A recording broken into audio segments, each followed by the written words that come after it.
హరే కృష్ణ. గురువుని ఎందుకు భగవంతునితో సమానంగా చూడాలి అని అంటారు.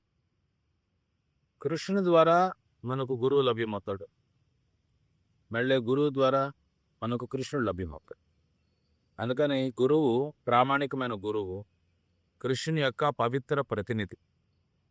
భగవత్ ప్రతినిధి గనక గురువును కూడా మనం భగవంతునితో సమానంగా ఆయన్ని గౌరవించాలి.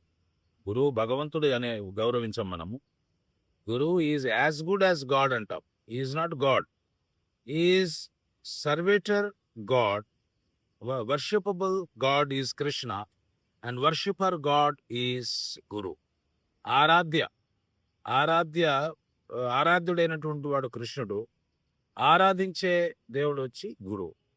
అందుకని వర్షిపర్ గాడ్ అని అంటారు గురువు. కృష్ణుని మనకిస్తున్నాడు గనక కృతజ్ఞతతోటి ఆ కృష్ణుని యొక్క పవిత్ర ప్రతినిధి గనక గురువును కూడా మనము భగవంతునితో సమానంగా గౌరవించాలి అని శాస్త్రాలు మనకు చెప్తున్నాయి. సాక్షాత్ హరిత్వేన సమస్త శాస్త్రేర్. మనం రోజు గురువాష్టకంలో మనం చెప్పుకుంటాము. గురువుని మనం హరితో సమానంగా మనం గౌరవించాలని చెప్పి మనం రోజు పాడుకుంటాం. ఎందుకంటే ఆయన విలువ కట్టలేనటువంటి వెలకట్టలేనటువంటి సంపదను మనకి ఇస్తూ ఉన్నాడు. అదేమిటంటే కృష్ణుడు మనకిస్తున్నాడు. అందుకని తొలుత మనం ప్రతిరోజు త్రిసంధ్యల్లో గురువుని మనం ప్రార్థించాలి, ఆయనకు నమస్కరించాలి, ఆయన్ని పూజించాలి. హరే కృష్ణ.